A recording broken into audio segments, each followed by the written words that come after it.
আজকে আমি আপনাকে একটা জিনিস দেখাবো যে লয়ার আসামে যে ইজতেমা হচ্ছে সেই ইজতেমার কিছু দৃশ্য আমি আপনাকে দেখাবো।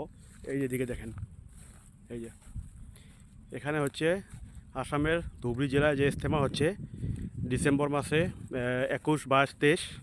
এই দেখেন বিশাল বড় এরিয়া। এই দেখেন এখানে মোটামুটি 3,000 বিঘার জমির ইজতেমার আয়োজন করা হয়েছে। এই দেখেন বিশাল বড় এরিয়া। আর এই যে গ্রামটা দেখতে পাচ্ছেন এটা হলো আমাদের বাড়ি। এই টাওয়ারটা দেখতে পাচ্ছেন, এখানে আমার বাড়ি। আর আমার বাড়ির পিছনে এটা পাথর। এই দেখেন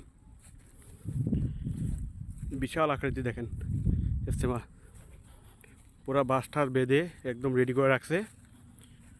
এদিকে লোকগুলো কাজ করতেছে। যদি কেউ কাজ করতে চান অবশ্যই এখানে আসবেন, আসে কিছু কাজ করে দিয়ে যাবেন।